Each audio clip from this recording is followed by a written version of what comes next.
Welcome everyone to Healthy Cooking with Bronson. My name is Amy Nichols. I'm the campus coordinator for the Campus for Creative Aging, a division of Region 4 Area Agency on Aging. Today, I am not the star of the show. Our two other ladies are the star of the show, and we're going to start with Chris Flood. But let me tell you this, you are here for On the Tropical Shores, which is a great place, especially when it is very warm out. I don't know what your weather is, but here in Southwest Michigan, it's kind of steamy out. So I'm feeling very tropical today. And we have a ton of recipes. If for some reason you didn't get those recipes, please email me on the link you got. Just reply to that email and I will make sure that you get the recipes for today. So without further ado, I'm going to spotlight my friend Chris here. And then I am going to spotlight your other one because Chris is fancy today for you guys that have not joined us in a while. Look, there it is. Now we have both of those. So welcome to Chris Flood. And Chris, I'm going to let you introduce yourself because you do a better job of it than I do. Yeah, so. Sure. Well, hi, everybody. A lot of you I think I know, and some of you I don't. I'm Chris Flood, and I'm the health education supervisor over at Bronson. And we've been doing this partnership with Amy and the Area Agency on Aging for, my gosh, about a year now. So we're really happy to be here, testing out and trying new recipes and new foods and just encouraging people to eat healthier. And today, as you know, the theme is On the Tropical Shores. And when we first put this on the schedule, I said to Isabel, who's going to sign up for this in the middle of the summer? But apparently people did want some more tropical recipes. We had about 40 people sign up. Amy says we have about 18 here. So we get started today. Actually, we're up to 24 now. So okay, sweet. And if you don't have the recipes, you can type that into the chat and Amy will make sure that you get them. We are going to demonstrate two recipes today. I'm going to do one. Isabel's going to do one. So we're going to go back and forth. We've got interactions and some questions and a little bit of a fun thing in the in-between. And the recipe I'm doing today is a vegetarian recipe. And it's coconut curry with sweet potato and mango. So hence the tropical bent to this. And I'm excited about it because you can mix this up in so many ways. As we go through the recipe, I'm going to tell you where you can make changes because I happen to have fresh vegetables, but a lot of this recipe could be made with frozen vegetables. Of the spices that I'm using, I'm going to tell you how to change them up if you don't have exactly that covered. So if you look at this recipe and say, oh my gosh, there's like 22 ingredients, don't get overwhelmed because as we break it down in sections, you'll see that this is a lot of stuff that can be swapped out for other things and a lot of things that you might have. So I hope you don't get overwhelmed with it. It is really excellent and great for you. So shall I get started, Amy? You shall. And curry is one of my favorite things, and it is excellent in the summer. So I'm super excited about this recipe. Yeah. So there's the camera is spotlighting two views. One is the pot over here where my hand is, and then me looking forward. And we're just going to get started. So the very first step of this recipe is to heat a large skillet over medium heat and to add some oil. Now I'm using coconut oil because I have it, and this is going to add to that tropical flavor. And it's about a tablespoon of oil. And you'll see in this recipe, I'm not measuring exactness here. I'm guessing that's about a tablespoon, but about what we need. But it could be regular old cooking oil. It could be not olive oil because this is going to be cooking for a while. So if you're going to change this up, I'd suggest canola oil or corn oil or avocado oil or something that can take being a little bit longer. So we're going to heat up our coconut oil and then we're going to add the base flavors. So the base flavors are kind of what you would think they would. We're going to add some onion in a minute. We are also going to add 2 cloves of crushed garlic. Your recipe says minced or diced, I think. So I'm lazy time. Well, often actually. So I'm not going to mince it. What I'm going to do is I am going to mash it and put it through my garlic press. So I'm taking the paper off and let's see. Yeah, you can see this top. So I'm just peeling my garlic, giving it a little smash. and I'm gonna put those 2 cloves through my garlic press. And I'm just gonna put them in this coconut oil, which is already melted, with a couple of other ingredients. So first things first, I got my coconut oil, as you can see, going in the pan. In goes my onion. This is always where I wish I had smell-o-vision, because it's about to smell really great in your kitchen. Right, exactly.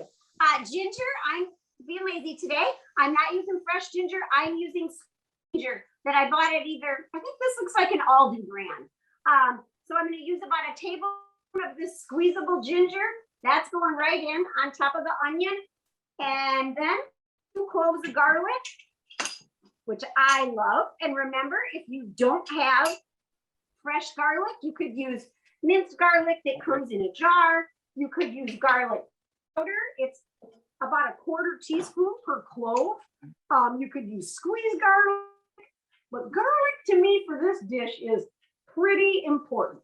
So see, I'm just squeezing it out of my garlic press there.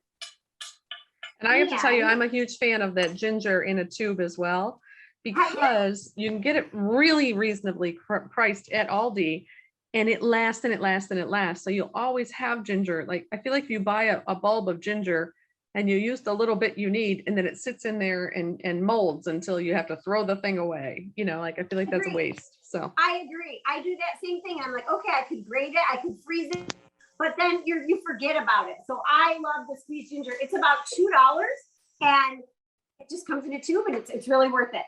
So okay. I'm doing my first step, which is 2 to 3 minutes. Saute onions, ginger, garlic, and a little bit of coconut oil with just a pinch of salt. And I'm going to let those saute a little bit. And my next step is going to be to add some ingredients that I want to talk. So this calls for curry paste. So I bet a lot of people on this in this Zoom don't have curry paste. So what can you use? Well, curry paste, often you can buy red curry paste, you can buy green curry paste. The difference is the kind of that the paste is made out of. I usually have it in my cupboard, but I didn't have it and I didn't want to buy it. I'm using something very similar, which is a chili garlic sauce. If you have this, you could use it. You could use sriracha. You could use a little bit of extra garlic and some Tabasco. Amy, do you have any other suggestions for what you could improvise with? Well, yeah, I would use all of those, or any of those, because it's literally just a chili and a garlic and a oil together. And a tiny bit of, I think a tiny bit of acid vinegar to just keep it all preserved. Correct. Yep. Mm-hmm. Yep. So perfect. So you're just adding a little bit of heat here. So again, use what you have. Any of those things will work. I love this. I think this is actually Korean. It's called sambal, and I can't even pronounce the last part. You guys have seen me use it before. Olik. Olik. Okay. And it's great. So I am at the point where I'm going to add that. Our recipe calls for 2 tablespoons. That's hot. So I like hot food, but if you don't like hot food, I know Isabel doesn't. Start with about a teaspoon. My husband doesn't like hot. I'm going to put a teaspoon and a half, and we're going to go with that. So again, this recipe is hot. Back it off or leave it out if you don't like it. So I've got my chili garlic paste that I'm adding.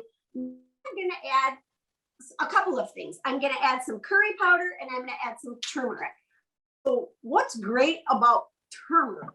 I say this wrong all the time, but it's turmeric. You do pronounce the R, right, okay. Amy? Okay. I'm saying it wrong because I always say it turmeric. Yeah, so do I, but it's not. It's turmeric. Okay, it's turmeric. See, okay.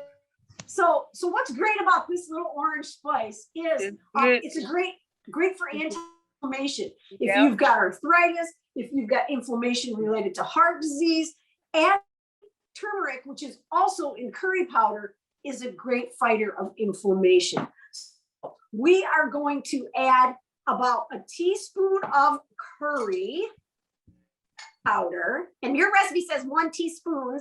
That's a typo. It's 1 teaspoon. of regular curry powder, which is a blend of multiple spices, and then turmeric, which is just straight turmeric. And it's a root. It grows kind of like horseradish, basically. You broke up just a little bit. That was just 1 teaspoon, correct? 1 teaspoon of curry, teaspoon of turmeric. Okay. Yep. Thank you. So how do I mix that up if I don't have those spices? Curry powder has a very unique flavor. It's hard to that out. I would say if you really want to make it taste the flavor of curry, you're going to want to get some curry powder. But you could totally leave out turmeric and not get both spices. So you can see that it's orange. I'm mixing it up, and I'm going to let that cook for 2 minutes, and then I'm going to add some coconut milk. Now, while I'm letting this go for 2 minutes, do you have a question or a Zoom poll or anything? I do have some polls here. And for those of you not familiar with polls, I'm going to put a question up on the screen. Because we know screens are little, I will happily read this to you, so don't worry. And then you will make your selection and hit submit. And then these are completely anonymous. These really are just more for fun than anything else. We will not know how you voted, and it's okay. So here's our first poll. We want to know what would you enjoy most in a tropical shore vacation? Would you enjoy sitting on the beach with the sunshine, the sand, and the waves? Would you like the food and the drinks? Would you like visiting and learning about a new culture, or the tropical climate, or taking an island excursion? So pretend you're on a little tropical shore here. What do you want to do the most? Sit on the beach, the food, the drinks, visit, learn about new cultures, the tropical climate. I feel like we have the tropical climate, boy. And taking an island excursion. So don't forget to hit submit, and I'll give you guys another few seconds on that because we've got we're up to 26 people or 27 right now, Chris. So unfair. Multiple choice. This one should have been multiple choice. You are correct. But I kind of like sometimes to force you to pick an answer. So it actually says at the very bottom, when it says who can see your responses, it says the account owner and host will be able to see who you are, your contact information, if you are logged in, or if you provide that login information. You know, that's interesting that Zoom says that. And your responses, and can share them with apps and others. Well, that's so interesting it's not that anonymous. It says that because we are a HIPAA account. So that's a standard Zoom response, but I can't even tell you if you came to this class. When I go into the reports, it won't tell me who it is that came to the class. It will tell me that I had 27 people in the class, and that's it. I never get to see the emails. I never get to see the names. So even though I know that's what Zoom says, because of the way our accounts are set up, because we are a healthcare organization, actually both of us are, we have these crazy HIPAA Zoom accounts, and so we're stuck. We can't see anything, even if we wanted to. So, which is annoying, let me just tell you, because about once a month, someone in my organization will say, so did so-and-so come to a class? And I have to say, I don't know, your guess is as good as mine. So, but thank you for that. So here I'm going to end the polling, and it looks like the most of you would really like to be sitting on a beach with the sunshine and the waves. So followed up by learning about a new culture. So good job, you guys. Thank you. And good, thank you. Cool. Well, I want to tell you, I added something while we were talking or doing the poll. I want to backtrack for a minute because what I added was coconut milk. So this is what makes it tropical, right? We know that coconuts grow in the tropics, and I'm using light coconut milk in a can, and this is sold in the Asian section of grocery stores. I would suggest that if you're watching your fat intake and your calories, that you do the light coconut milk. There's a big difference between the light and the regular. I have the regular here just for comparison purposes, and the difference is pretty astounding when it comes to saturated fat. So one thing I want to just mention to people, coconut, to me, I love coconut. I think it tastes great. The flavors to me just can't be beat, but coconut milk is high in saturated fat. So the regular full fat coconut milk has 12 grams of saturated fat per serving. So to put that into context, we're not supposed to go over 20 in a day. So 12 grams for a third of a cup is a lot of saturated fat. The light coconut milk has 4.5 grams of saturated fat for a third of a cup. So there is a big difference. Yes, this will be creamier. Yes, this might taste a little more rich. It's kind of like using whipping cream versus a light version of cream. But heart-wise, it's better to stick with the light coconut milk. So that's They what both taste like coconut. They both have that same flavor. Yep, Just, that's one's lighter than the other, right? Yes, exactly. It's just taking out the fat, right? That's what's making it light. They taste the same. You just lose some of that fatty silkiness that you get from full fat. So I want to go through, I want to mention something, and then we're going to throw our veggies in, then we're going to go over to Isabel. But what I want to mention about the coconut milk is your recipe says 114 ounce. I'm really sorry about this. I adapted this recipe for 2 people because I know a lot of people on these calls have small households. You don't need the whole can. You only need about a cup of it. You can add more if you want. Amy will send the adapted recipe to you. It's not gonna hurt you if you use the whole can. You're just gonna have more liquid in your curry. But for 2 people, you use about a half a can. But if you double everything, you can make it for 4 and have 4 nice servings. So sorry about that. So I've added my coconut milk. I've added some sugar. This is a kind of a sweet dish, but not much sugar, just a tablespoon. And then I added a little bit of salt. And now I'm adding in some tamari, which is gluten-free soy sauce or soy sauce.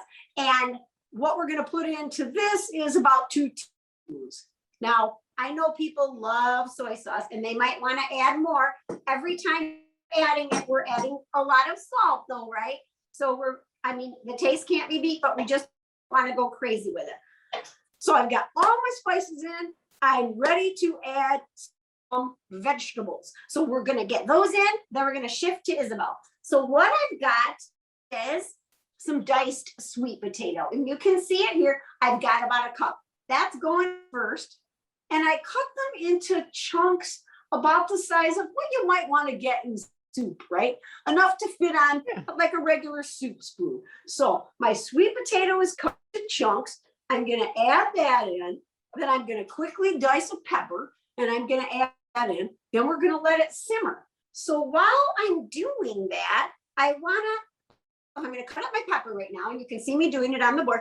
I wanted to ask people, when they with sweet potatoes, do they peel them first or not? Maybe you can type it into the chat and let me know. Yeah, that would be great. I was going to suggest that you take that other half of your can of your coconut milk, your light coconut milk, and you make yourself a fine pina colada to go with your tropical meal, because that's one of my favorite things. So in the chat, feel free to let us know whether you peel it or not. It depends on how I cook it. Right. We have some peelers. Okay. That was Libralia. I heard Libralia. It depends on. Yeah, it depends on how I use it when I cook. So, and with this dish, so you can see I put pepper and I'm putting it in. I agree with Libralia. Now, why you can see that my sweet potato was peeled. I just want to tell people you don't have to peel it. It just happened that I had a really banged up sweet potato. And when I was trying to get the dark pock marks out and stuff, there was just too much of it. So I just said, I'm going to peel the whole thing. There wasn't a great selection, so I peeled the whole thing. But here comes a nicer one that I got the next day, but I wanted to use the other one I already had that doesn't have barely any marks on it. In this case, I would use the skin and all. So up to you. There are nutrients in the skin for sure. There's extra fiber, but a sweet potato is really healthy even if you peel it. It's a good choice. So right now we're at step 4 of this recipe. We added our bell pepper, we added our potatoes, and we're going to simmer it.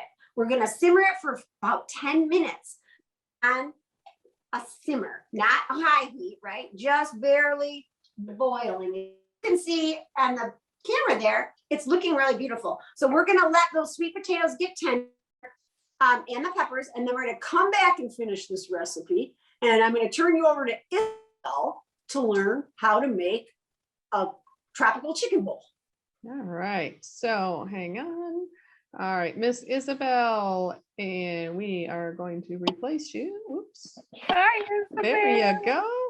All right. Hello, everyone. Meet Isabel. I am going to have her introduce herself as well so that you know who she is. Go take it away, Isabel.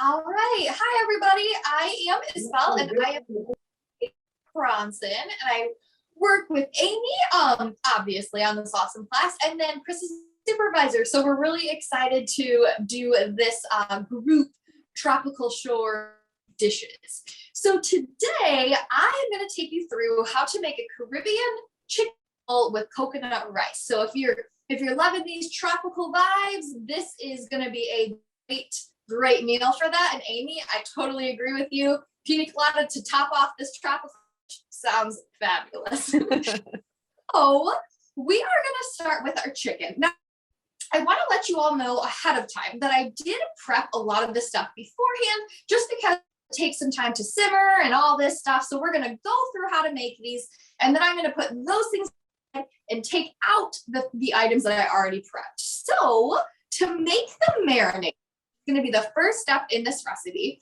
You're going to grab a small bowl, and then you are going to add some olive oil. So this right here is a 1/3 cup of olive oil. So you're going to dump that right to your bowl.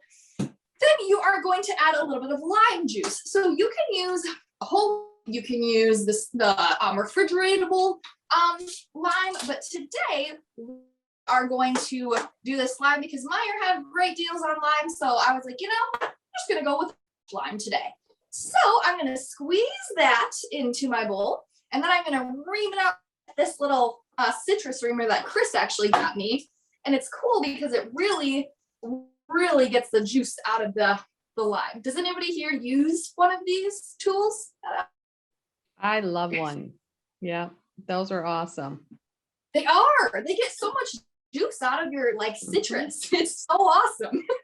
It is really one much juice I'm getting into this marinade right now. So I've got my lime juice all in my bowl. And so now we're going to add just a few more things, and then we're going to toss in our chicken. So including in this, we've got some garlic. You can use garlic powder. You can use the refrigerated garlic. You can use fresh garlic. The cool thing about all of these recipes is you can use whatever you have at home. And like I said earlier, you can sub things out. You can just kind of play with it and make it your own. So I'm just going to cut the ends off of my garlic, and I'm going to give it a little smash to get the skin off. That's the best part. Okay. For everyone that's watching, so Isabel, you should know that because your bandwidth, when it goes low, you get a little smaller, your image does, and then it'll get a little bigger. So that's what the deal is. We are once again having some storms over here in West Michigan. Surprise, surprise, on their way. So it's kind of messing with some of our lovely bandwidth, but so. Awesome. So can you guys hear me okay at least? Yes, you sound great. Okay. I can see you fine. Okay. Hear me. Maybe it's my bandwidth that's low. This is low too? Yes, but again, the weather, it's just, it is what it is. This is what it is. Can't do anything about it. We were camping actually a couple of weeks ago when we had that awful weather. So we just stayed in the camper the entire time because it was horrible. Oh man. All right. So I've got my garlic in my garlic press, and I'm just going to give this a nice press, these huge garlic cloves. So I love the taste of garlic though, so this is totally fine with me. All right. Then I'm going to add my second clove into here. Again, if you love the taste of garlic, feel free to add more. If you don't love the taste of garlic, feel free to add less. So again, that's the cool thing about all these recipes. All right, Super. got my. Next thing we're gonna do is add some ginger. Now, I did not have fresh ginger. I only had the brown ginger. So again, you can use this, or you can use the kind of ginger that Chris used in her recipe. You can use fresh ginger. So I am going to use about half a teaspoon of this dried ginger to add to my marinade. Does anybody here love the taste of ginger? Anybody here not like the taste of ginger? What do you guys say? I love it. Anybody else? Anybody else want to unmute and feel free to tell us what you think? Oh, I got another love. I got a couple of loves. Yeah, there's there's. Awesome. All right, sweet. See, everybody has different tastes, and that is what makes it awesome. All right, only a couple more ingredients left to add to this delicious marinade. It smells good because you can really smell the garlic. It smells amazing. I wish you guys could smell it right now. So, Again, smell-o-vision. yes, exactly. So now I'm just going to add a touch of maple syrup. So the recipe calls for a tablespoon of 100% maple syrup. It adds just a nice little sweetness note to it. So you could do that. You could use honey if you wanted to. You could just leave it out if you didn't want to put it in there. Again, totally up to you. Then we're going to add a little bit of salt to this. I got some Himalayan sea salt right here. This is what Meyer had, so that's what we're going with. So I'm a little less than what the recipe calls for because it's a good idea for everybody to be watching their sodium. The recipe calls for half a teaspoon, but I put about a quarter of a teaspoon of salt in there. And finally, just a shake or a pinch of black pepper. So I'm gonna throw that in. All right, so you can see all those ingredients into my bowl right there. So I'm just gonna whisk them together, make them nice and mixed up. I think this would make one heck of a salad dressing, and as well as yeah. a marinade. Yeah, for sure. Actually, so if you read further down on the recipe, it says to reserve some of this dressing for the end result of your bowl. So that's actually what I'm going to do. So I'm not going to use the whole thing as my marinade. I'm going to save some of it for exactly that, Amy, for the dressing. All right. I didn't even know that. So this is it's looking. So it doesn't look great, but it smells wonderful and it's going to taste wonderful. It look good to me. Mhm. Now here comes the fun part. So right here I've got a zip top bag, and what you're going to do is you are going to add your chicken to your zip top bag and then pour a little bit of this marinade on top, and then you're going to shake it to get nice and coated. Now the recipe calls for boneless, skinless chicken breasts, except Meyer had chicken tenderloins, so that's what we're going to be using. Again, just using what we have to the best of our ability. Okay. Man, we need a virtue. When we could smell it. I Yeah. know, exactly. Yes. And yes, it's a holiday weekend, so Meyer is out of a lot of things. That's our local grocery yeah. store for those of you joining us from out of the area. Yes, they are.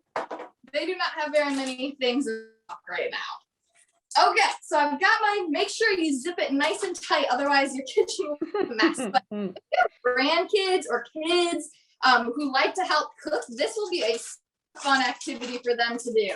So you basically just toss your chicken around to get nice and coated in that marinade. Okay. Now this has to marinate for about 25 minutes. So you How much chicken?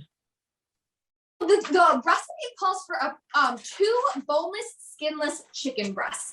So I use chicken tenderloins, and so I just kind of split that down the middle. So again, the recipe is 2 large boneless, skinless chicken breasts, and if you were using boneless, skinless chicken breasts, you would butterfly them in half. So if you don't know the term butterfly, it kind of means to make them thinner, which makes it easier to cook and faster to cook too. So it's a nice way to cook to speed up your cooking time, especially if you don't love waiting for how long chicken has to cook for, because we all know that chicken has to cook for a long time to make sure that it's cooked all the way through at 165 degrees. And with those chicken tenders, you didn't have to do any of that. You just literally Exactly. put them in the bag. Okay. Of course, it all works out. Yes. Just throw them in the bag. do any extra cutting or anything. Okay, so that's set aside. I'm gonna put that into the refrigerator in just a second. So while that's aside, we're gonna start on the and then I'll throw the chicken into the pan and then we can send it back over to Chris. Now, if we're moving on to the coconut rice. Now this is a really tasty, tropical feel to it. So what I have here is I've got a pan and I'm just going to turn on my little cooktop to about medium high. And I'm going to add 1.5 cups uncooked brown rice, just right there into the pan, followed by 1 cup of light coconut milk, just like Chris had mentioned. This is the light version, so it has a little bit less saturated. So I'm going to add that right into the pan as well. Then, followed by some water. So 2 3/4 cups water. Now, when I made this a little bit early, it seems like there was a little bit too much liquid. I'm actually going to do a little bit less. I'm going to do about 2.5 cups instead of 2 1/4 cups. That's about right. All right. I'm going to give it a nice little stir. And then what I'm going to do, I'm going to bring it to a boil and cover it and let it simmer for about 35 minutes. But again, I already have my rice cooked from earlier. You guys don't have to wait 35 minutes to see what the end result of this coconut rice looks like. So Isabel, when you simmer it, are you putting the lid on? Thank you. Never mind. You just answered my question. Yes, the lid will be on when it's boiling. You can keep the lid off and then you'll be good. But I almost forgot the salt. So that would have been. Now again, this recipe calls for 1/2 teaspoon of salt. I'm gonna do a little bit less salt because again, we should be watching our sodium intake. So I'm gonna do about 1/4 teaspoon and just sprinkle that in right there. Give it another quick stir. All right. I'm gonna switch it over to my next pan, Amy, so I can start cooking the chicken. If you want to do a question or a poll. I would love to. I have a few more poll questions. So let's go to, I love this one. Would you rather go and visit a tropical island? Excuse the typo there. Amy's got a typo. Or would you rather pretend you're on your own tropical island at home? I love a good would you rather question because they're always, when I taught hospitality, I would ask my kids a would you rather every day because I love to hear what their answers were. Because everybody's got just a little bit of a different reasoning for what they think. I'd rather have multiple choice. Now we know what Librelli would rather have. That's funny. All right, we're going to give it just another minute. Would you rather go and visit a tropical island or would you rather pretend you're on your own tropical island?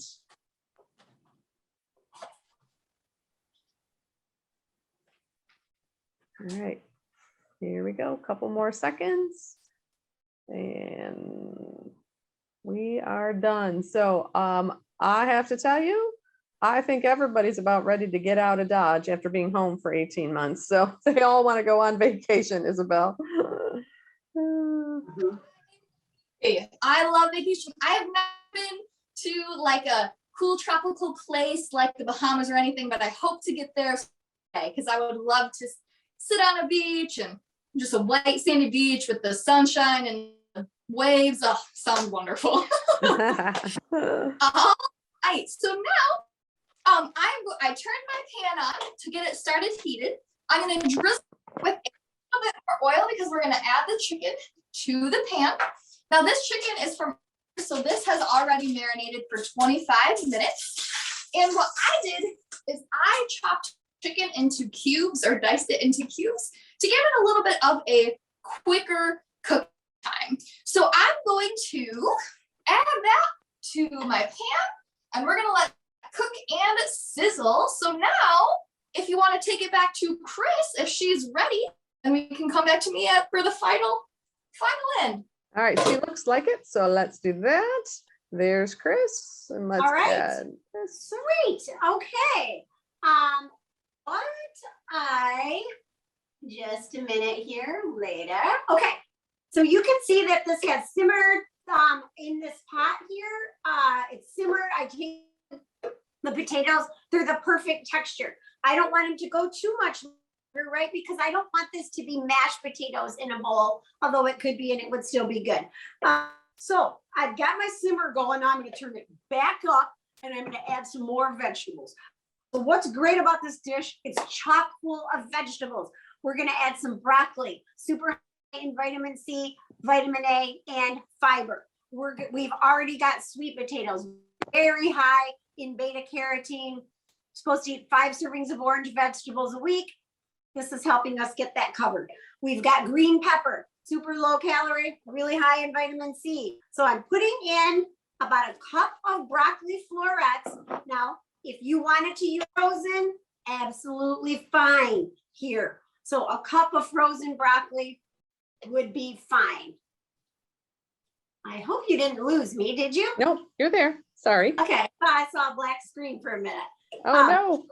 So I'm adding a cup of broccoli and then a little bit of frozen peas. If you don't like peas, don't add peas.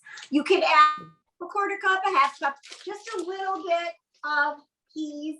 And in your recipe, I think this says quarter cup. So a quarter cup of some nice frozen peas. If you don't want to use peas, leave them out. And basically, I just want the broccoli to become al dente. I don't want it to be mushy, but if you like it soft, cook it longer. So you can see that this is a super veg heavy curry I got going here. And I wish you could smell it because the garlic and the curry and the ginger and the sambal olive that Amy mentioned is just cooking.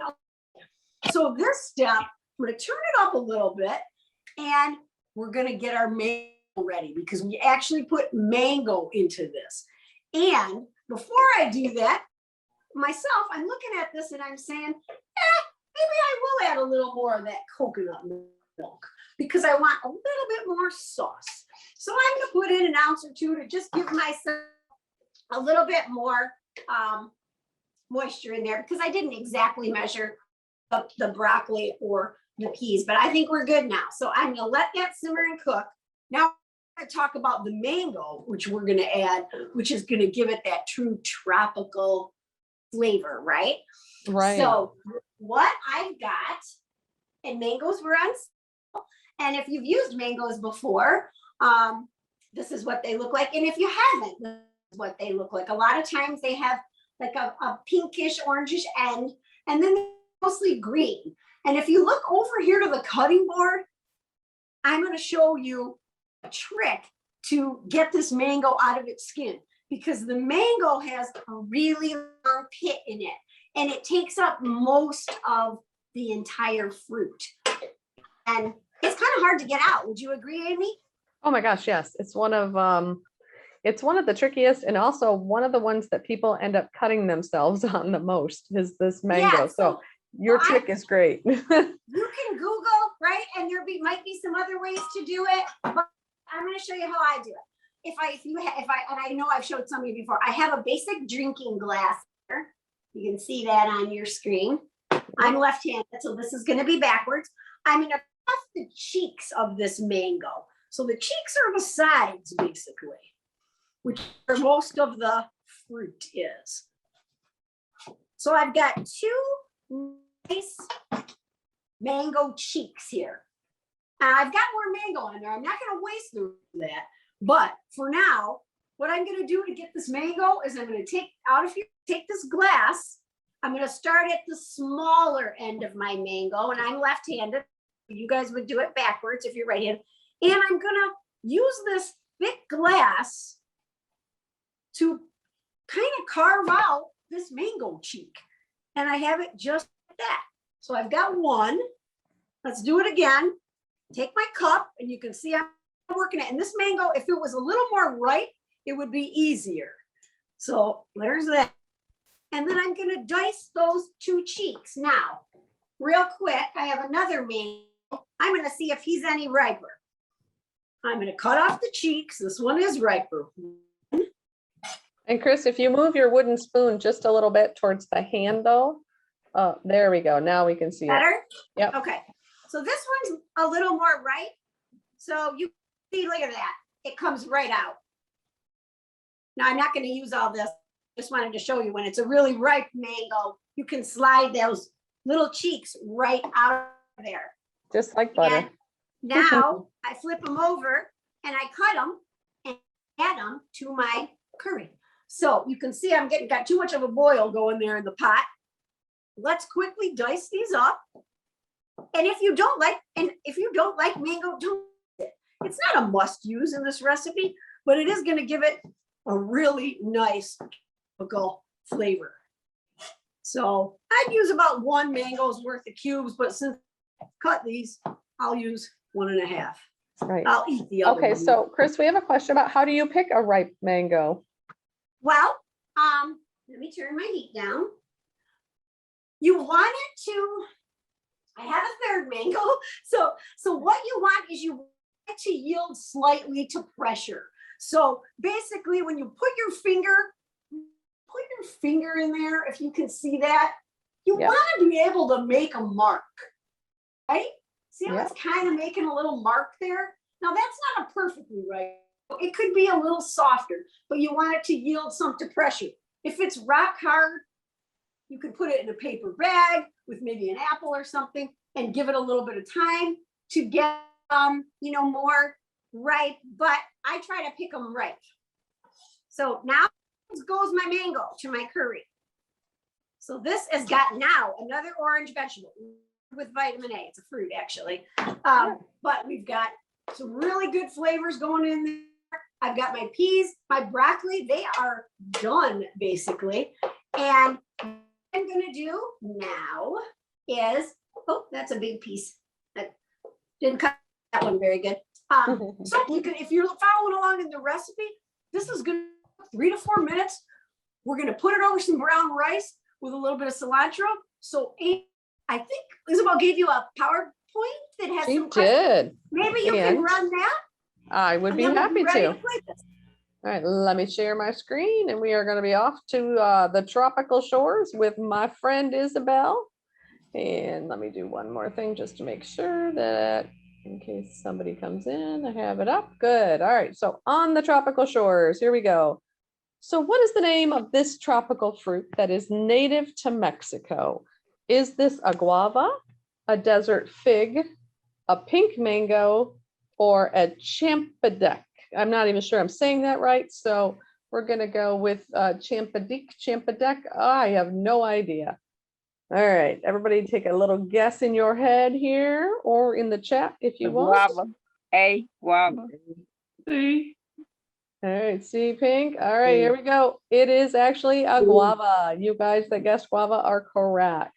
That is a very beautiful picture of a guava, by the way. Yes, it is.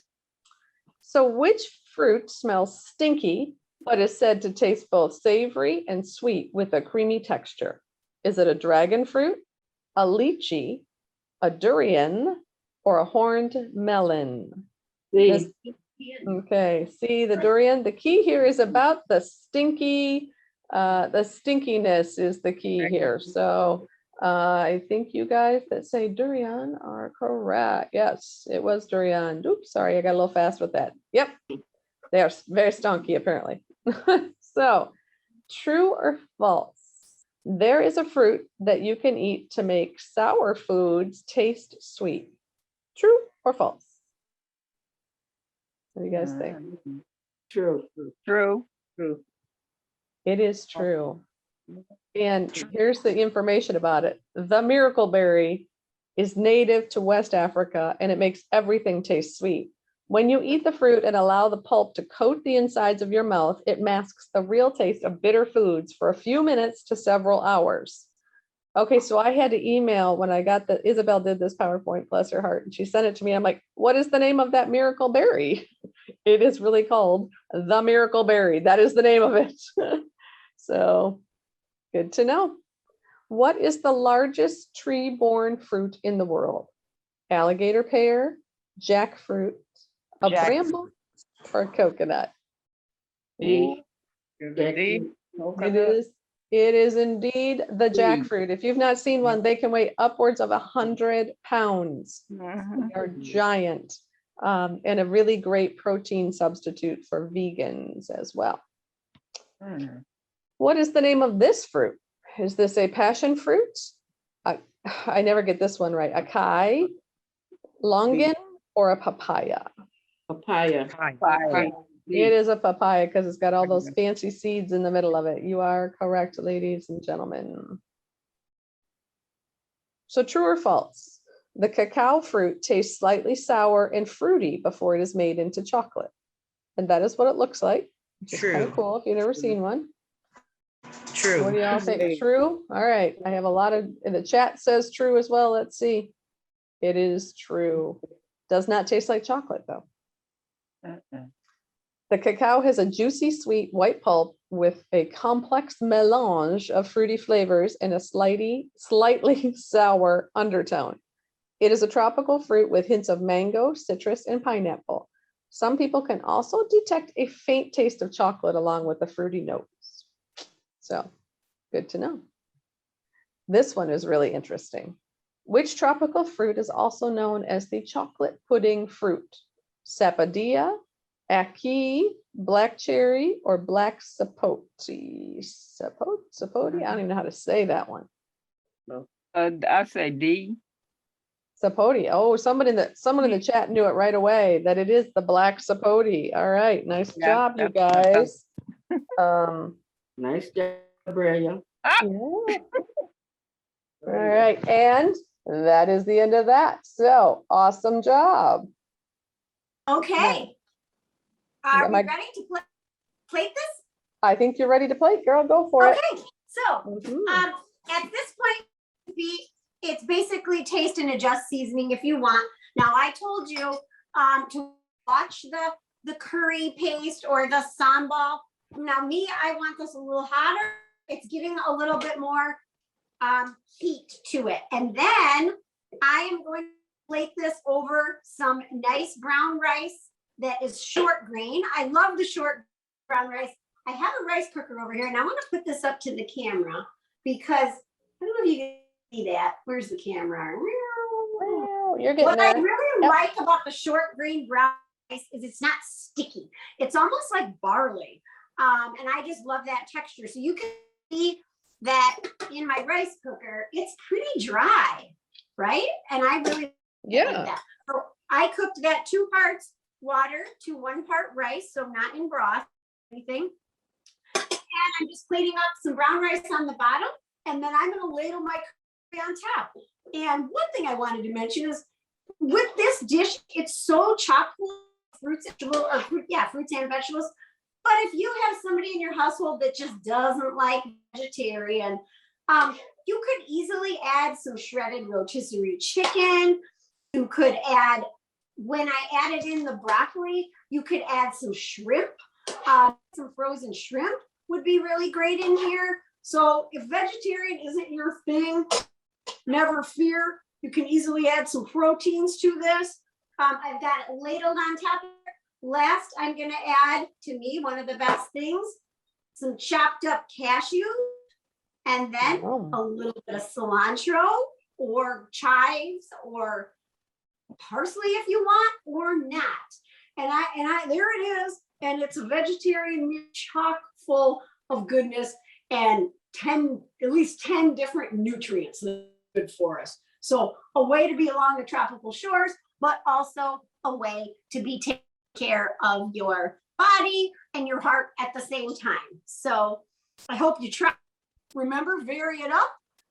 You can vary it with frozen vegetables. You can vary it with spices, and give it a try. Super healthy and super delicious. It looks delicious, honestly. Looks really great. Yeah, it's gonna be. So. All right. All right. Fabulous. Well, nice job on that lovely, healthy mango curry. I wish I could smell it. But now I think we have to go over to Miss Isabel, correct? Yep. Here we go. All right. All right. Okay. So while Chris was showing you guys all those beautiful colors and tastes and everything, I took the chicken off of the pan and I am letting it rest and drain. And then what I did is I added some red pepper, some yellow pepper, some onion into a pan, which I'll show you. And I just sprinkled on a little bit of pepper and drizzled it with a little bit of oil. Look at those beautiful, gorgeous colors on that pan right there. Nice.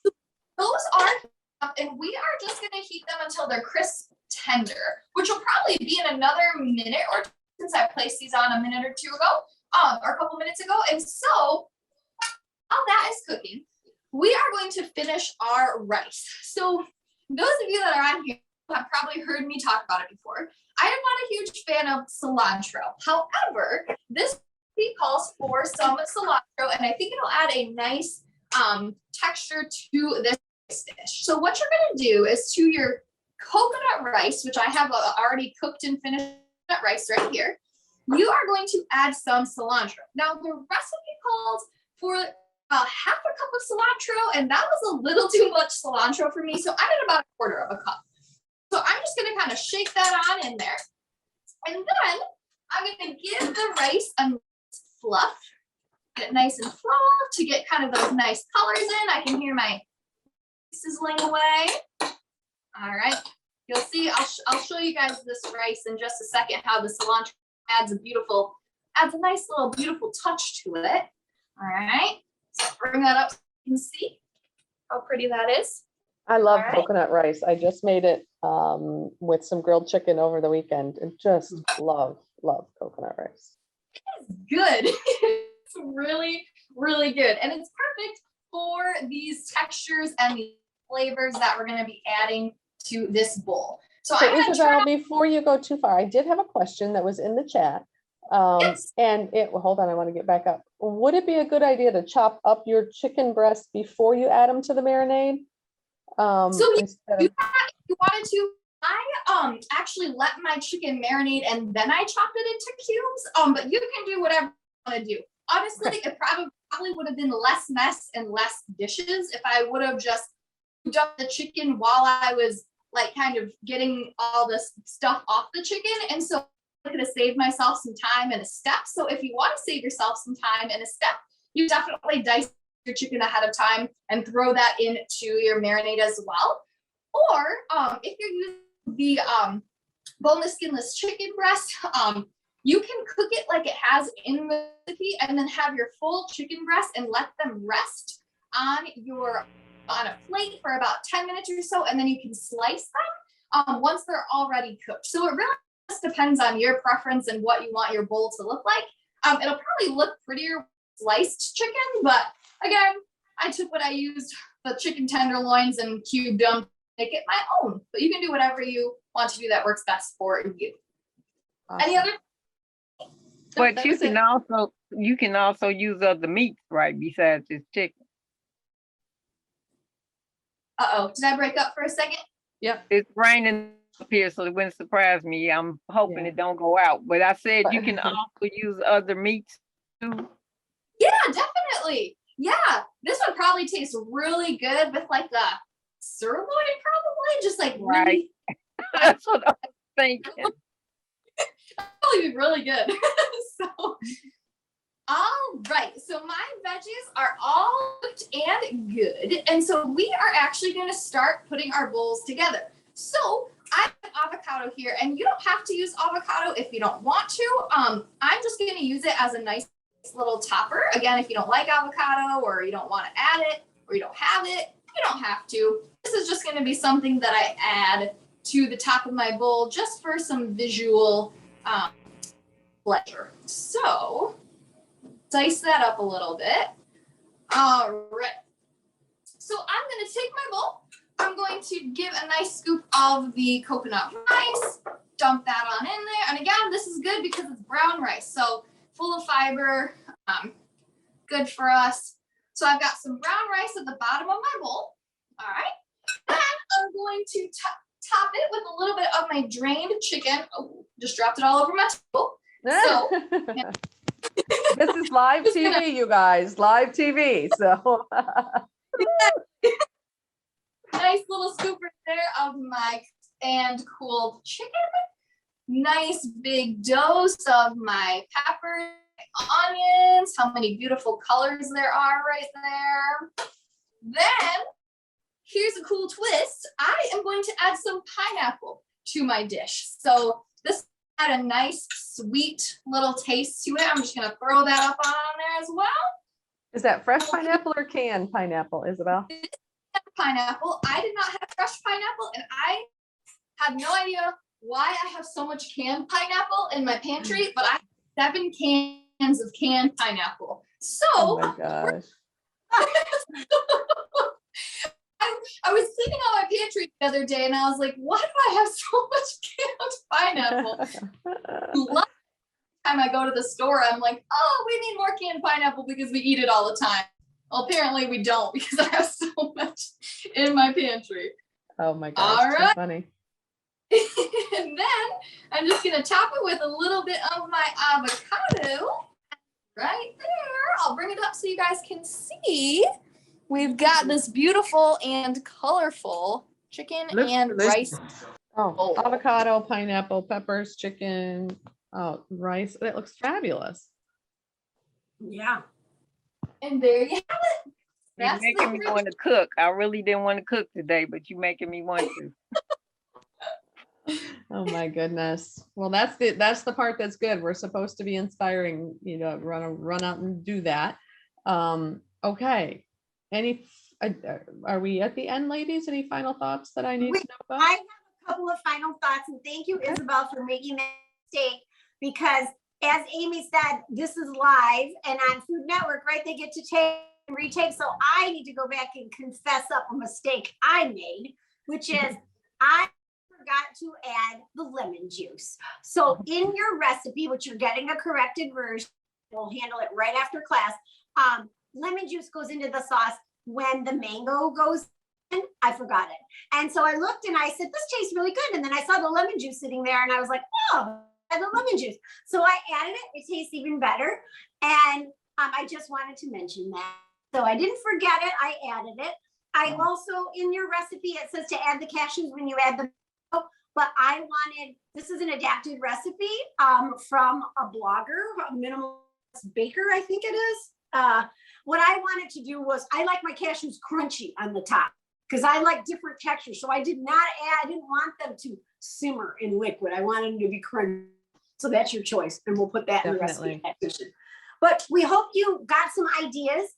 We used a lot of tropical foods. We used a lot of coconut, but more than anything, we used a lot of fruits and vegetables. So just reminding you, we should be eating a minimum of 3.5 cups of fruits and vegetables a day. Fresh counts, frozen counts, canned counts. So just increasing the number of fruits and vegetables is a really great way to improve your health. And we're glad you joined us. And we hope to see you again very soon at our next class. And thank you for being here. Yes, and thank you so much on behalf of the, I should probably tell you how to find the rest of our classes. If you go to the campusforcreativeaging.org, you will find all the rest of our classes. And our next one coming up is Healthy Hydration, July 21st. Can you believe it will be almost the end of July when we do this? And that one's going to be very fun and again, also very healthy. So on behalf of Bronson and the Campus for Creative Aging and Area Agency on Aging, we thank you for joining us and we hope you go out there and have a lovely tropical day.